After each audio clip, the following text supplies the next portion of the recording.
Hey everybody, this is Jim the Tabletop Engineer, and welcome to a new playthrough video. Today I'm going to be playing through the last scenario I rolled up, which has my full crew going up against three, I don't remember what they were. Sorry, I should have my notebook handy. They're like some, what were they, converted infiltrators. Let me leave that right here. I've got three of them. Two of them are thugs, one is a specialist. The red one, I've got a red, green, and a purple. So I'm going to make the red one the specialist. He will be the one that's got the shotgun. So this one has a VIP who, if this is the center of the table, he's supposed to be placed, I think I rolled it, 10 inches from the center. So let's do this. I'm going to roll a D10, and then the direction that the die is pointing will be where he goes. So, you know what? That's not fair. It was leaning this way. Let's do it again. Actually, what I may do, well, it's still pointing this way. I think I'm going to override that and make the game a little more fun. I think what I'm going to do is I'm going to put him back here. All right. I've got to rescue him. They don't really have any interest in him. He's going to try to make it to the center to activate this plasma cannon here. And I need to be able to reach him to escort him off. I'm supposed to meet him at the tower. Meanwhile, they are, again, aggressive, and they are out for blood. So, and they have no panic, so they are not going to run. I think I'm just going to play it that they are, they want to set up, if I were playing this, I would want to set up in positions to try and get to my 6. So we'll get to that once I start playing them. But an interesting thing, this one is, I do not get to, I have to go in the slow phase. The deploy condition specified that I will be moving in the slow phase. It did not specify, however, that I could still not roll for the, what do you call it? The seize the initiative. So I can still roll for that and seize the initiative. So that's what I'm going to do. I'm going to move this. I think you can see that. Yeah. I'm going to roll for seize the initiative. I've got 6 characters, so I'm rolling 6 dice. That's not how it works. Sorry. You roll 2d6. Sorry. 2d6, you add the highest savvy, which is 2 in my bot. By the way, I paid so that my bot is out of the mechanic's office, or he was injured or damaged, and I paid the last during the roll to get him out. So I'm adding 1. Add 1 if you're outnumbered. I'm definitely not outnumbered. So on a 10 or higher, I get to do a free move. I rolled a 5, so there is no free move this turn. So they will move in the slow phase, which is going to give my opponents a chance to get into position. So I'm going to come around here, and they have a move of 4. So I'm going to play that they want to get high, and they also want to cover the battlefield. So I'm going to have this one move. Actually, you know what? They don't have good weapons. The shotgun only has a range of 12, I think. Let me see, I've got it here somewhere. The shotgun has a range of 12, and the scrap pistols they have only have a reach of 9. So if they want to hurt me, they're going to have to get up here. So I'm going to run them straight forward and get them up here. They'll have the advantage looking down, and I'll have to figure out how to get around that. So this first one will move 4. This other one will move 4. I'm just going to put him right here. And the guy here will move right here. So they're making a gun for this ladder to get up top. That is their turn. Scrap pistols and shotguns. Okay. All right, my turn. Now I'm moving in the slow phase, which, like I said, sometimes that's an advantage, because you'll get to see where the enemy is, and maybe you can move to get a cheap shot while they're in the open. But right now, that is not going to happen. This big building is blocking my way. So what I'm going to do is I I have them all spread out. The captain says, go get them. Get the guy, somebody get up on the roof. I'm going to have Drig, my precursor. He has the best combat, so I'm going to have him act as the bodyguard. He's going to try to reach this guy. Actually, that's not true. Since he's the best shot, he should probably not. Who's got my highest toughness? Clip, my bounty hunter, has the highest toughness. I'll send Clip. So I thought it was Perp. Perp is my mercenary. Clip is my bounty hunter. Okay, so Clip is going to go for the ladder. He will move 4. Actually, you know what I can do? I forgot this on the last turn. I can sprint, which gives you, because if they're not going to shoot, you get an extra move, and I've got it here. Let me read it to you. So for sprinting, it's called dashing, excuse me. Characters that do not intend to take a combat action can dash, allowing them to move 2 extra inches. Enemies will do so to reach cover. I didn't play that last time. I didn't do myself or the enemy, so I forgot about dash, and I'm going to remember it this turn. So they can move 6 inches. Let me do that. Let me come over around here and move them all 2 more inches, and that will get them closer. Okay. Now my guys will dash. So I'm going to send him up 5 and over 1. The bot has a move of 4. He's going for the ladder. So he's going to move 6, which puts him right there. My ganger is going up the middle. Actually, I may try to get her around. I'm gonna play her as she's going. I'm going to try and get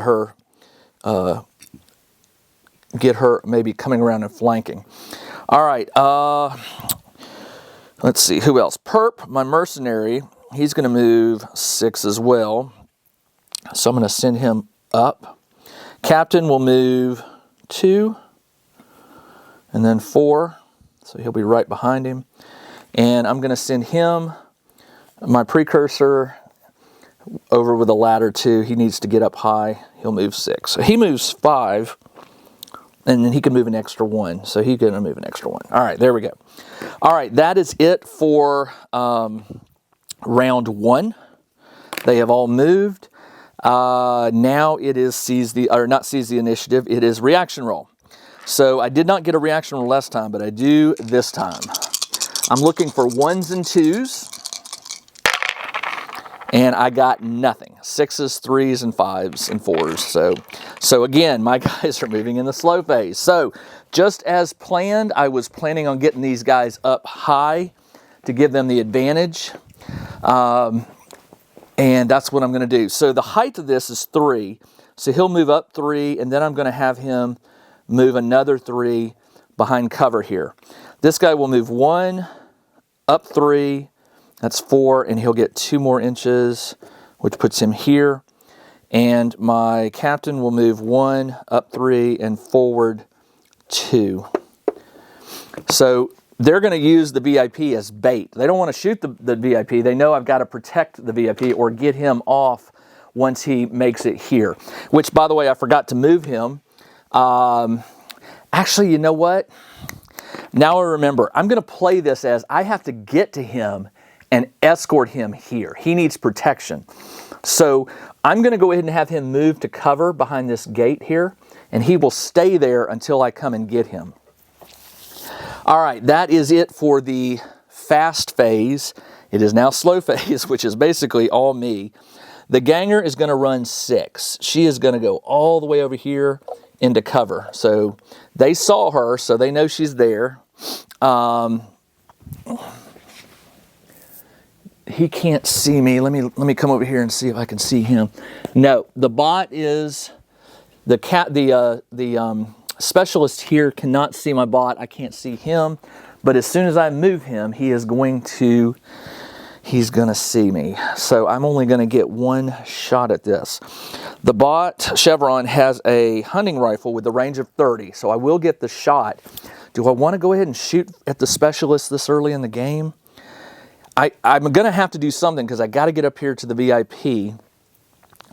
I will have... All right, I'm just going to do this. He can move 4, so it'll be 2 here and then 1, 2. Can he see? Can the... Oh, you know what? This rail is providing cover. Excellent. Okay, so it's almost a pure obstruction. But the good news is my precursor could get... He can move 5, so he would move 4, 5. So he could only get to right here. He cannot, he definitely can't be seen. So these guys are there. Let's see, the ganger moved. And I'm going to go ahead and send him 1, 3. He can see Mr. Blue there, who didn't quite make it. So he moved 4. And I'm going to take the shot. It's hard for you to see, but I have a direct line from here to here. So neither one of them have cover, so this could be bad for my bounty hunter. The good news is I equipped him with what's called a hot shot pack, which I found. I either traded it or got it during an export. I can't remember. But I have this hot shot pack, which adds +1 to my damage roll. But if I roll a 6, it kills the guy, but it also... a natural 6 will kill him, but it also overheats the gun, which means my gun is useless. But it's worth the risk, I think. So I'm going to roll to shoot him. He only gets 1 shot with an infantry laser. It's within range, but it is no cover, so it's a 5 or higher. And his combat is +1, so he needs to roll a 4 or higher to hit. And I don't have any way to enhance that, so here we go. I got a 3, so I missed. Not good. All right. Captain can move 2 and then 2 more, which is almost all the way up the ladder. He cannot get there. He could sprint, but then he's going to be a target, so I'm not going to do that.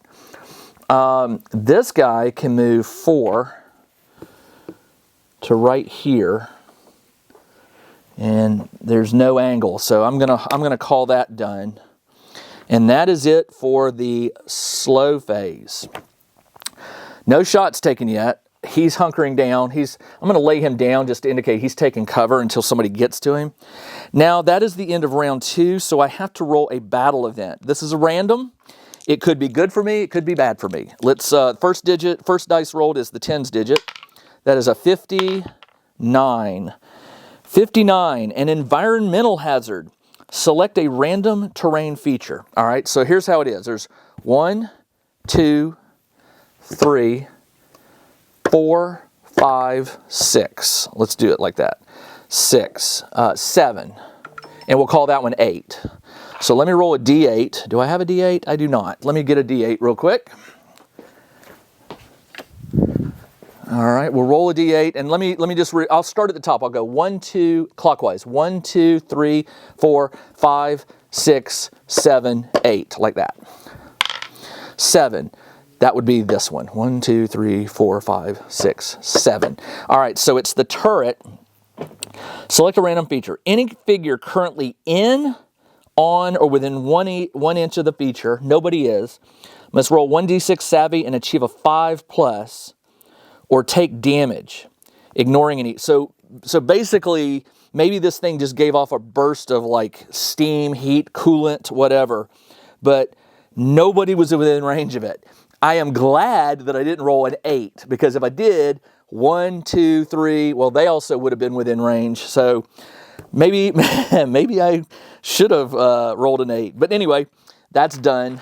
And by the way, when you're playing games solo, and I play a lot of games solo, you have to entertain yourself. You have to come up with stories or reasons. You don't have to, but it's more fun. It's more fun to come up with a little explanation. You know, I could have just said, oh, environmental hazard. There's some environmental hazard, and I have to roll this, whatever. But you look at your game board and you go, oh, you know, the environmental hazard, it's the turret. So maybe there was just like I said, a blast of coolant or steam came out of it. Super hot coolant, and anyone within 1 inch of it would have taken damage. But I can see that he's like 2 or 3 inches back. So you try to have fun with it and make up the story, especially if you've got people, if you're recording it and people are watching, you kind of want to give a story. So my story is I'm trying to get this guy to the turret so he can hack it or do something to it. They just want to use him as bait. They're going out for revenge against my guys. And so there's some hazards here. All right, that's the end of round 2. The beginning of round 3, I need to roll my dice. So I've got 6. Nobody's been knocked out yet. Looking for 1s and 2s. Check out the new RPG and Wargame newsletter. Each week, the Tabletop Engineer shares news, products, Kickstarters, and much more related to the gaming hobby. It's free to subscribe, so check out the link in the video description below to sign up. That one's a 3. I've got a single 1. All right. So what part of the strategy here is you want to try and give this to someone who can do the best. Well, my bounty hunter here, I can give him a 1. He could get 1 more shot off before Mr. Blue there gets a shot off. Actually, Mr. Blue has a 9-inch range, which is not going to work. But he could move closer for cover here and try to take a shot. So, you know, if I were playing this and I was actually limited to the distances, the shotgun is an 18-inch. So technically he could move and take a shot. Oh yeah. But the blue guy, if this were me, I would rather, if he misses, I would rather try to knock him out. So I get 1 shot here against the blue. He's a +1 combat, and so I need a 4 or higher. I rolled a 2 and I missed. All right, so we missed.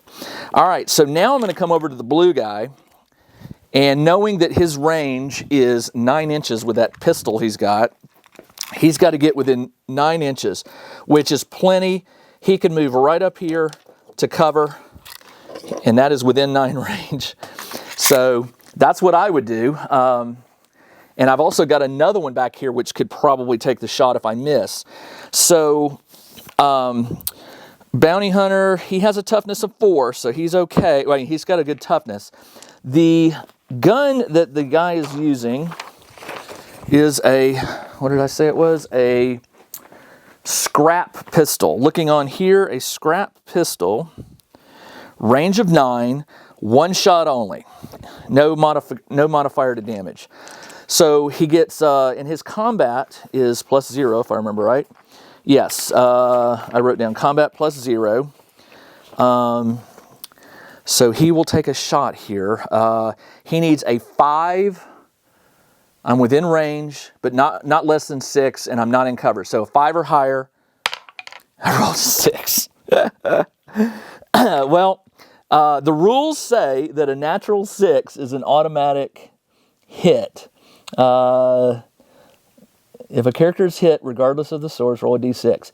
If the result so he hits. Hold on. If the result equals or exceeds the toughness or is a natural 6. So he hits. All right, got it. So I need to roll he gets a stun, whether he wants it or not. His toughness is 4. So if I roll a 4 or higher, he's knocked out.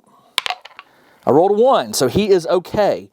He's not really okay because if this were me, I'm going in for that shot. So he can move 4. Does that get him within 9?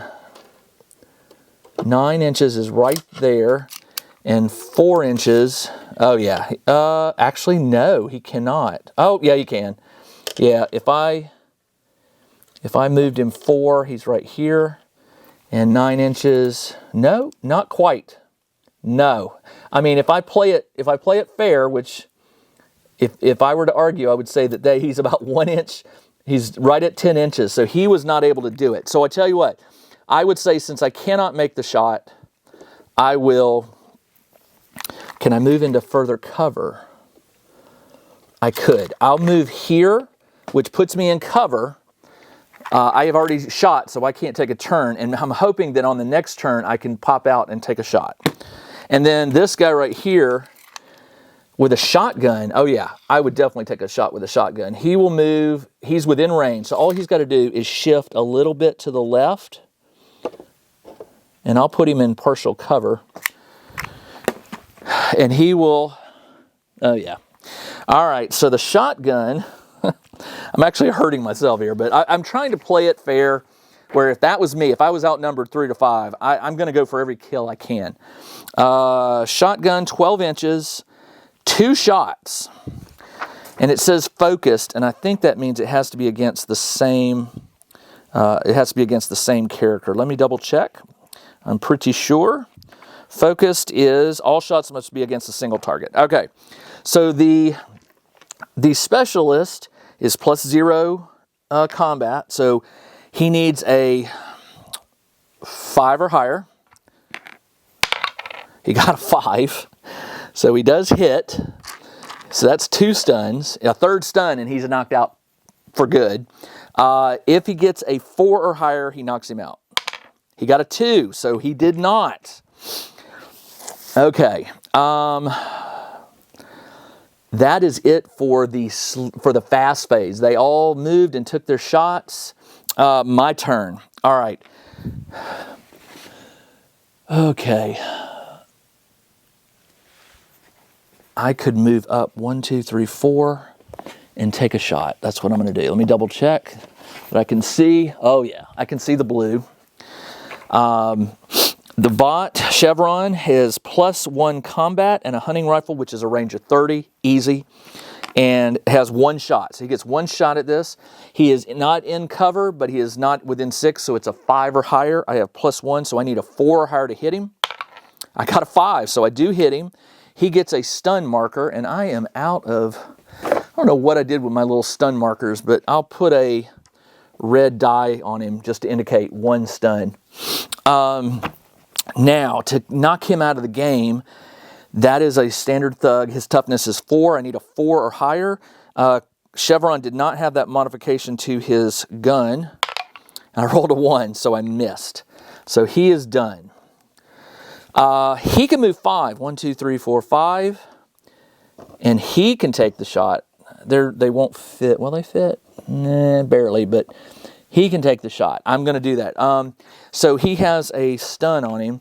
The precursor is +2 combat, and he gets 2 shots. So I'm going to take the first shot and see if I hit. He needs a 5, but he's +2, so I need a 3 or higher. I rolled a 5, so I hit him again. He's got a second stun. And now I need to roll a toughness of 4. So he does not have the modifier, so he needs a 4 or higher to knock him out. I got a 5, so he is out, whether the stun got him or not. So 1 is out. He still has 1 shot, so I'm going to have him hit that other thug. And since it's a different target, I think there was a rule that said if you change targets, I want to say if you change targets, it was a modifier. If the result, okay. Must fire within 3, open target, open target, open target. I can't find it on my cheat sheet here, so maybe I'm thinking about brawling. Let's just do it. He needs a 5. He needs a 3 or higher to hit him. I got a 1, so he missed, and he is done. Oh, yeah, that was his second shot. So he is done. Oh, that guy's wide open there. If Shell steps out to right here, can I see her? Let me come around here. Oh, yeah. Shell will move here, and she'll take a shot at Mr. Purple, who is just a standard thug. Shell has a auto rifle. She gets 2 shots, no modifiers, and she is +0 combat. So she needs a 5 or higher. I'm going to roll both dice, 5s. I'm looking for a 5. I didn't get it, so she missed.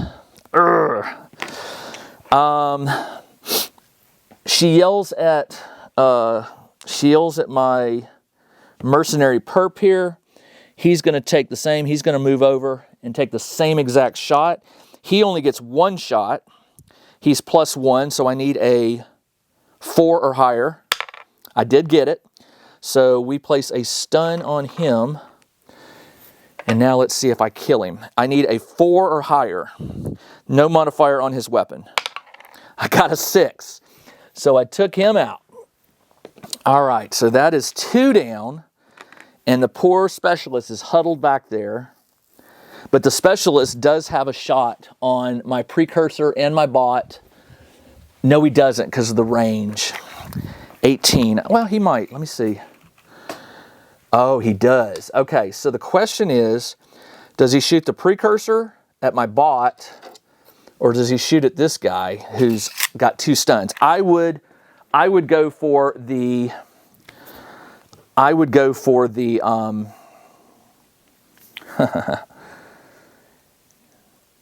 he can't move. He can move into cover and then shoot, but if he shoots, he can't move.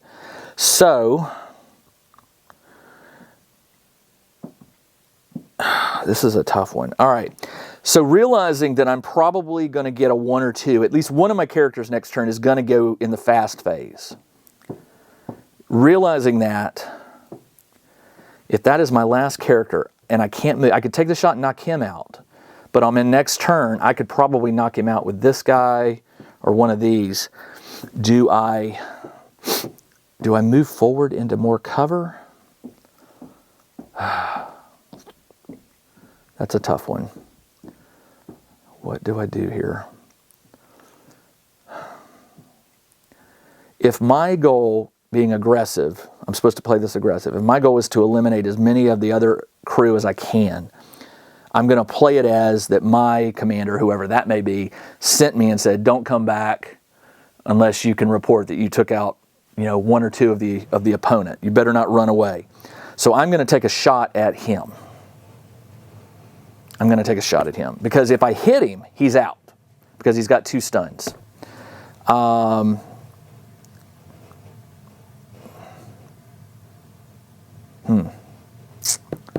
Well, my captain hasn't gone yet. I didn't have the captain go.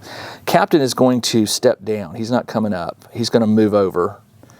And that's that. All right, so he went.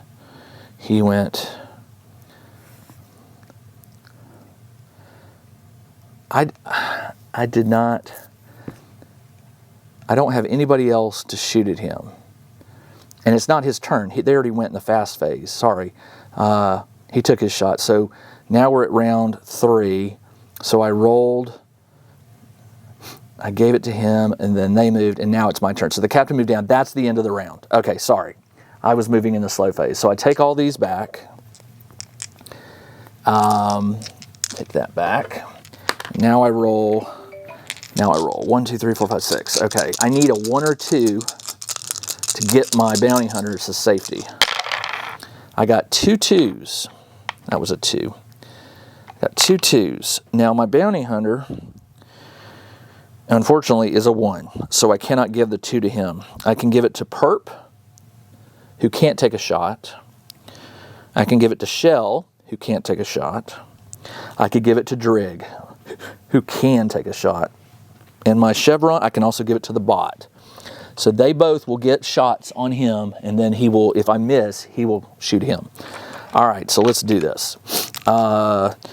Drig gets 2 hits. He's rolling at 3 or higher because he's got +2 combat. He misses both. All right, turn that to a 6. Chevron only gets 1 shot. He's +1, so he needs a 4 or higher. He did get it. So we put a stun on him. Oops. And does he hit? His toughness is 4. I need a 4 or higher to knock him out. I got a 5. So boom, easy enough. So he runs forward, gets the VIP, escorts him to the tower. He does his magic, and they leave the field with 3 dead scum over there. Not bad. I thought this one would be pretty straightforward. I almost, with 2 stuns, I almost lost my bounty hunter and would have had to roll to see what happened to him. All right, that is it for this game. I will do the post-combat roll-ups and the pre-roll-ups in the next video, and then I'll be back in a week for another combat game. All right, that's all I got. This is Jim, the Tabletop Engineer. Thanks for joining me as I played a game of Five Parsecs. Everyone take care.